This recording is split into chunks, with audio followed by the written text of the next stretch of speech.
So anybody have questions so far from what you've learned that I have shared? Any questions?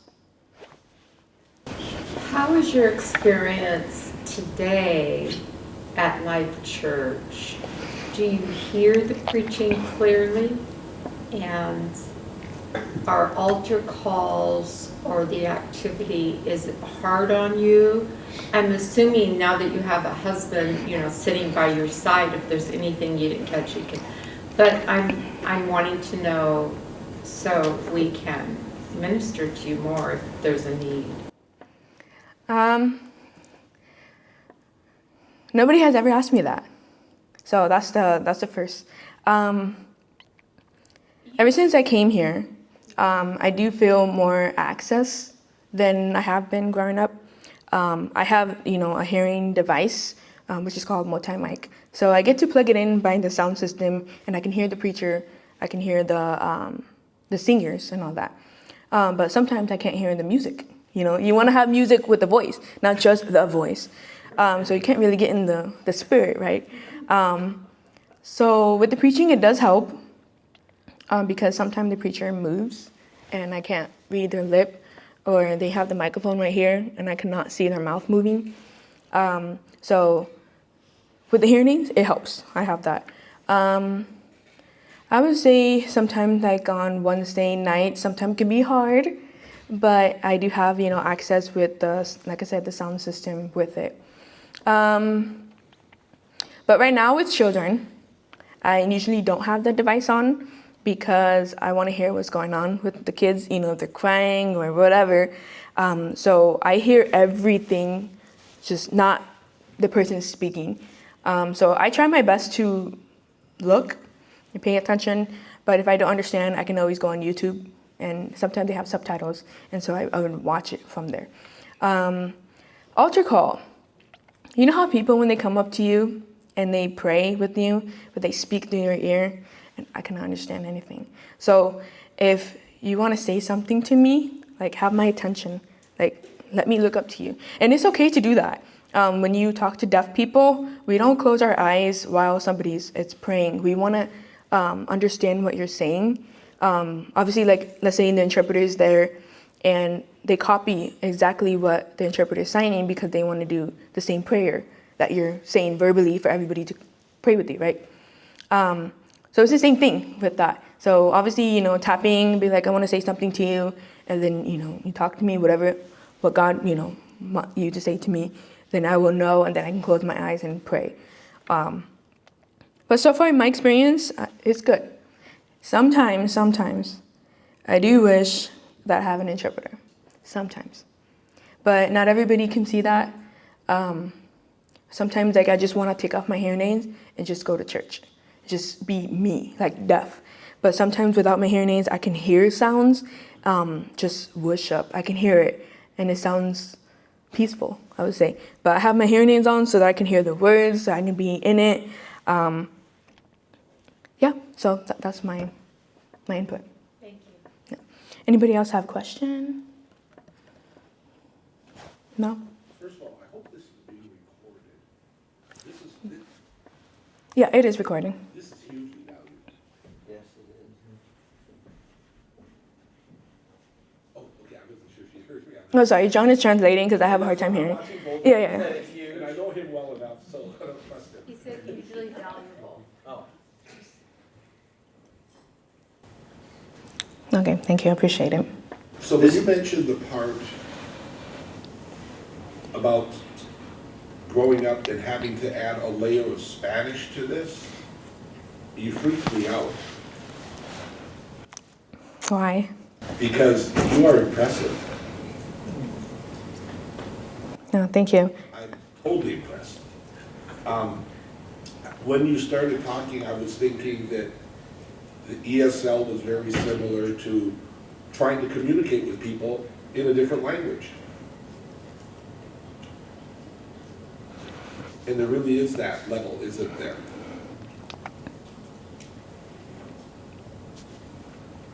So,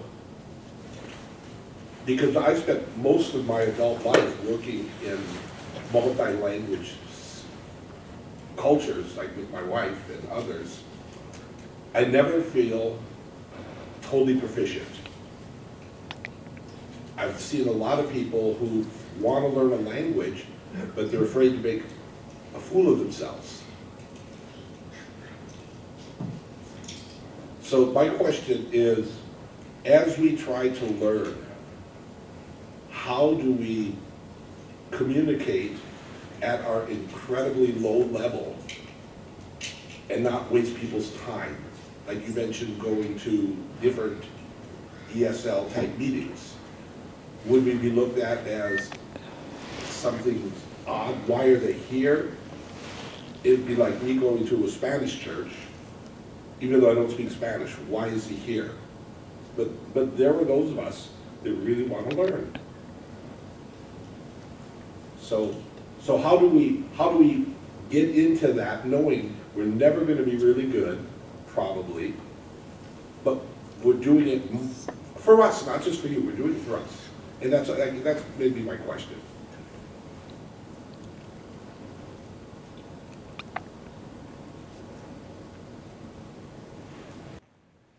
Mel, I can't hear you. So that's a good question.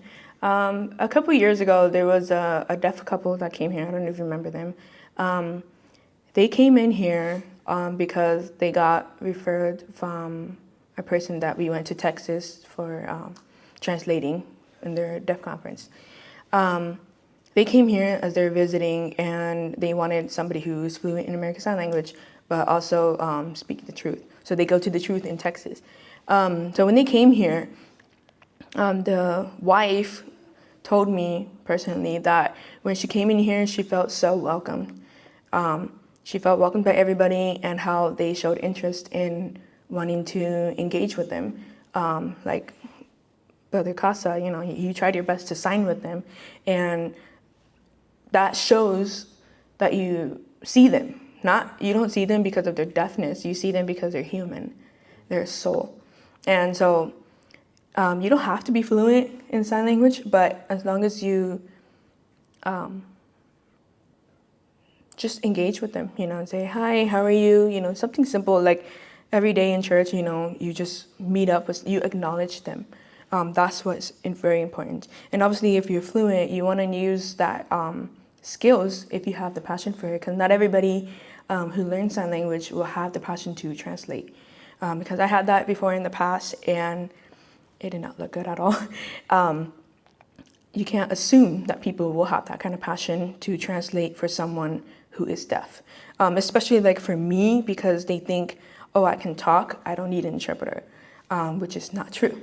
I grew up with an interpreter basically my whole life, in deaf classes, in mainstream classes, or whenever I can, like if I take, CPR classes, I have to have an interpreter so I can understand what's going on. I can try my best without an interpreter, but that's not my nature of without one. So not make assumptions on just because the person can talk doesn't need an interpreter or doesn't need any help or assistant, because that's not true. So that's why I'm glad, like with the church provides YouTube with the captions. Yes, it might not always be accurate, but while it's live streaming, the caption helps a lot. Because it makes me feel like I can actually understand what the preacher is saying. Sometimes I have to use my phone. It has the live transcribe. Sometimes my ears gets frustrated with me sometimes, and I have to take off my hearing aids just for the moment. And so I have to just have my phone up on the chair, and I'm just looking back and forth while the preacher is preaching, just so that I can understand what they're saying. But when it comes to interactions, I have to put my hearing aids back on so that I can, say hi and not feel like I'm, stuck up or anything, just so left out. So, yeah. So, you don't consider yourself an interpreter? I grew up thinking that I could, Yeah. but I had other deaf people saying that I can't. But I have other deaf people say that I can. Okay. So when I was young, I did imagine seeing myself standing next to a preacher translating. So it's been a dream of mine. Okay. So So, then an interpreter would they typically be a hearing person, knowing ASL? Yes. That's the typical. Yes. So the hearing interpreter are certified. Yeah, They know everything of the sign language, not just very basic, but they're professional. That's what they're called to do, right? So they translate and they know how to change the language into ASL grammar, not English. so we have closed caption, and so that's viewable online, or what if I was sitting in a service with my phone, watching can I watch the captions live? Yeah, you can. Which would be not the best thing, obviously. I'm just wondering, what is the absolute best scenario? English-speaking interpreter, certified, in service, off to the side, also being broadcast. Is that the optimum? It could be To possible. reach people out, to reach people there, to minister to them. Yeah, so What would be number two? yeah, I had a lot of deaf people. When I tried to invite them to church, they always ask me, is there an interpreter there? Gotcha. And I always say, no, but I can interpret. But they prefer somebody that is professional, that is certified, because that shows that you care to provide one. So I know that we had discussed this at one time, and the cost seemed very high. Can you tell me what the cost, tell us, if we wanted to hire and have available, what is the cost, John, you remember? It varies. It's probably different now, Yeah, but I mean, for a certified interpreter, it could be maybe on average about $60 an hour. So for a service that takes about 2 hours, you'd be paying them $120, so about 800 a month, something like that. yeah. But some of these people also travel across the state to Gotcha. go different places. So. Yeah. Can we get the same thing by having a screen to the side and with the words on it? It would That's be going for, like a live transcribe on a Uh-huh. screen off to the side. uh-huh, It would be helpful, but it's different, right? So kind of like what my wife is explaining, I think, a little bit. Correct. Having an interpreter, that person, like she mentioned earlier, right? I'll come up here. Yeah. Okay. So like she mentioned earlier, there are different levels of understanding Yeah. for deaf people. Gotcha. And so that's something we experienced in Texas when we went down there a few years back. Which we'll get into a little bit more later, but the different deaf people in that service had different levels of understanding. So we could talk to this individual in this way, but when we came to talk to this individual, we had to be more descriptive and use more ASL and get, more basic and use more of the visual part of sign language versus more of the English part where you could just kind of say exact direct translation of the word to the sign. You had to be a little bit more descriptive. So that's where an interpreter can bridge that gap and help with that part of it. So we see it at General Conference, we see it at Landmark. Mm-hmm. You see a group of people who are there, I don't know if they're there learning ASL, they're there listening, receiving ministry. Mm-hmm. In the group, you can't tell who's what. Most of them are deaf. Most of them are deaf, but that interpreter, he's only doing one thing, it appears to me. Mm-hmm. I mean, he's only addressing one thing. Yeah, Would they're that be translating whatever the main thing is coming through. So whether it's the Yeah. vocals from the songs Yeah, or if it's the preacher preaching. But you gotta, like she mentioned earlier, Yeah. sometimes preachers will come up and preach from King James Version, yeah, and some of us don't even understand. And so now an interpreter, what they'll do is they'll take this big word yeah. and they'll break it down into a word that's more understandable and more visual. And so you could say one word up here, but it might be, 7 different signs down here to really describe what that word means and the intention behind Yeah. what the preacher's trying to communicate. Gotcha. As well as something you can't get from text on a screen is the emotion, Sure. is the is the intention and the passion behind the words. So when I'm up here talking right now, I'm just talking kind of general, but if I start getting really passionate, an interpreter will follow that through their body language and through their facial expressions. And so now the deaf person's not just receiving the information, they're receiving the intention behind it as well. Gotcha. So that's where the power of an interpreter is really important. Okay, good. For both of you, Bishop, what if stuff that you've ministered on before that's online, if you could watch the video and then you could interpret it on a side video, and then you attach that to the video, so whoever's watching on a YouTube video, they could see Bishop preaching and then your video on the side, and then you're just following it after, so it's not as hard, you know, you could edit it that after the fact. I think that'd be great to be That's able to. part of ministry. We thought about that. People watch us online all the time. They go Yeah. to our old videos, but then now we have interpretation of Life Church, and then you see Debbie and John on the side thumbnail Mostly her. interpreting after, so you can edit it, and you obviously you're in prayer. And it would be really good. Yeah, we thought about that. At the time, I was pregnant, so I didn't want to be swollen up there in front of the screen. But I did say that I want to try that. Like I said, sometimes when I hear the preaching, I have to understand what like Bishop is saying, because sometimes I take it this way, when in reality, he meant it this way. So that's why when I asked John, I was like, what does Bishop mean by this word here? And then he was explaining to me behind the spiritual perspective. I'm like, oh, that makes so much sense on why he said it that way and why people felt, touched on that part. But I know that everybody has a different way of taking in his word. But just with the translation part, sometimes it can be hard to translate. But it's not a bad thing. I can start that. When you first came, you communicated your burden. And I believe it, I feel it, I hear it.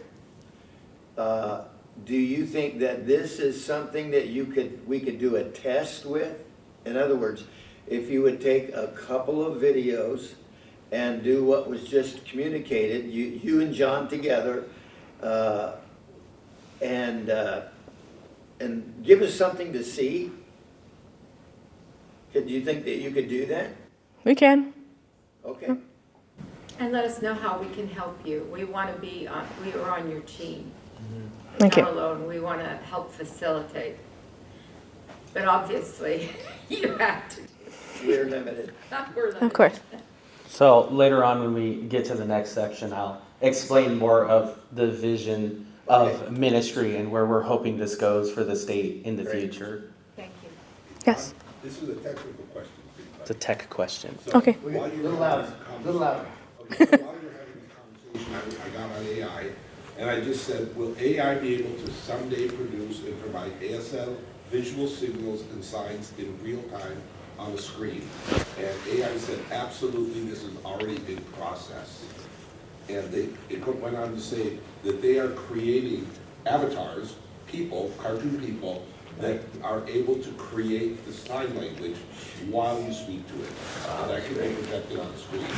So another benefit from AI, I know people are afraid of it, but we could get what they're asking for. Yeah. And even if it's limited Yeah. and doesn't get it right, I think we should be prototyping that Yes. and using it because, it dawned on me while they're having this talk Yeah. that if there are people looking for a church, that for them, the most important thing is not the seating, it's not the music, and it probably isn't even the doctrine. They're willing to go to any church that's going to let them know what's going on. Right. And we just happen to be a good church, Just that that. we want them to hear what we believe. Yeah. We should do this. Right. I think absolutely we should do this and support this. That's what I want to say. I like it. I looked up a little bit what you're talking about yesterday, I think it was, and saw the two apps that look like that are currently available.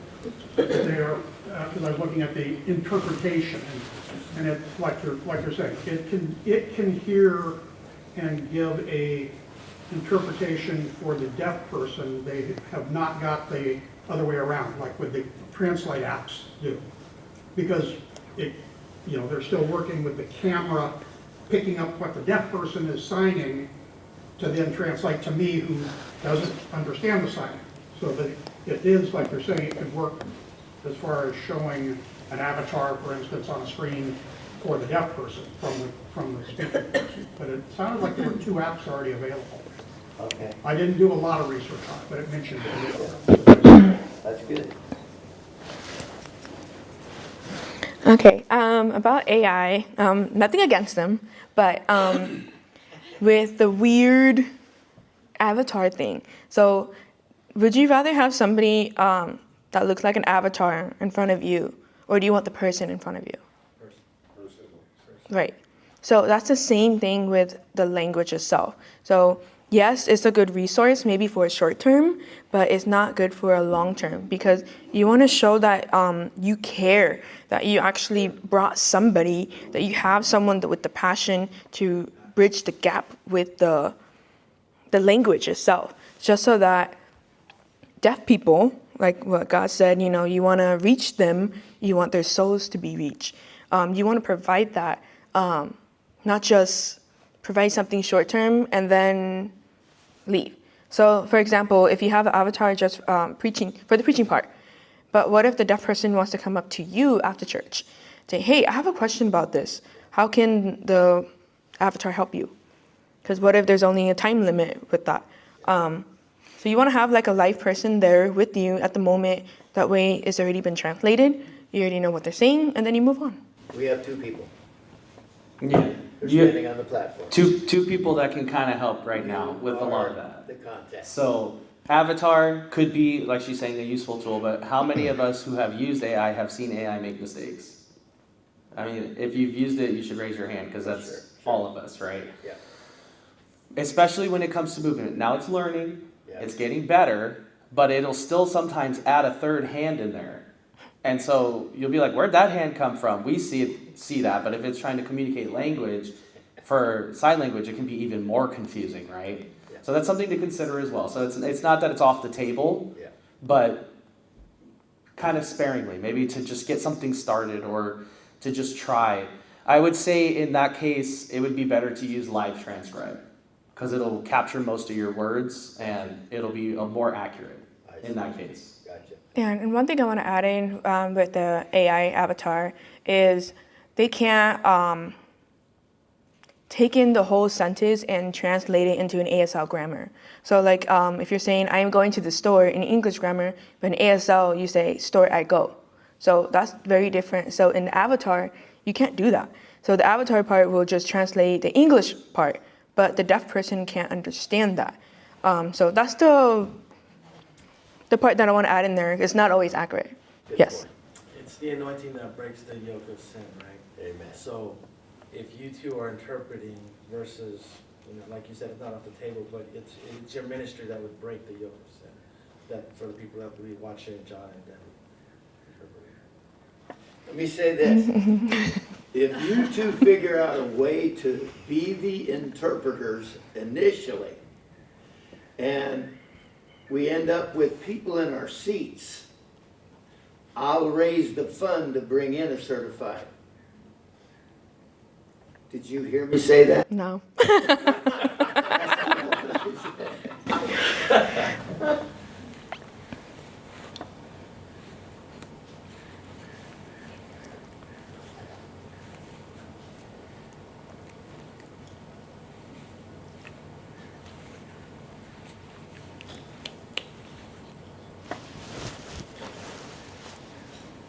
Okay.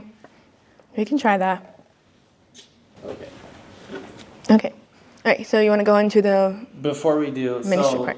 she mentioned something earlier about courses. You'll see a little QR code right there. If you want to check out, it's still under development, but if you want to check out the website that she's building, Yes, of course. she's got a license, a business license, and it's under ASL Bridge, right? Because she really has a passion to bridge the gap between the hearing and deaf communities. So this, in the future, this is where she will have courses, even though she's nervous and feels like she's not good enough. It's a lie. She's amazing. More will be here, okay? So if you want to just have that and then save the URL for whenever it goes live, and then she'll be announcing it on her excuse me, on her social media. Any final questions? A final comment. Comment. And I'm not going to take long. I have always been impressed with the both of you. When you work with someone's children, you learn a lot about their parents. Your kids are amazingly smart, and you homeschool them.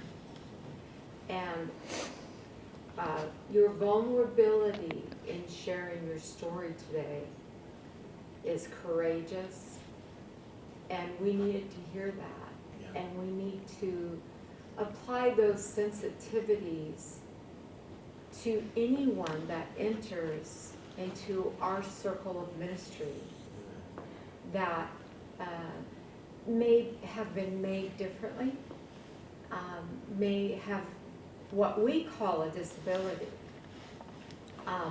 Not everyone sees themselves as having a disability and are crushed sometimes by our exuberant faith that we can sling around, and we don't know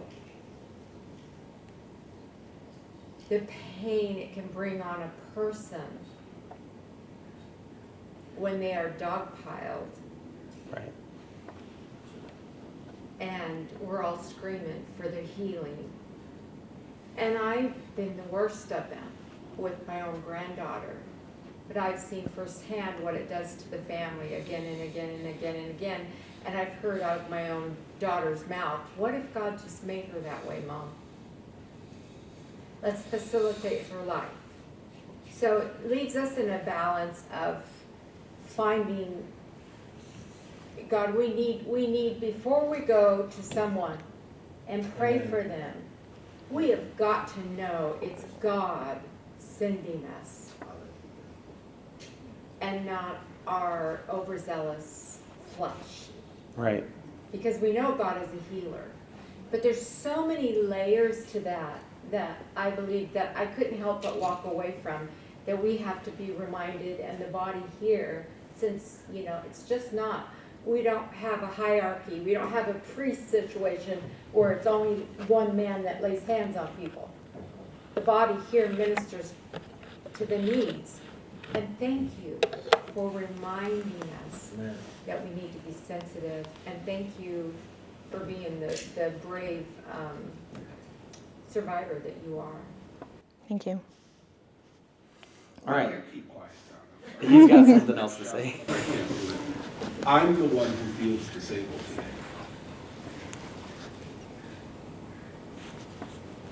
You folks have had incredible successes in areas that I can't comprehend.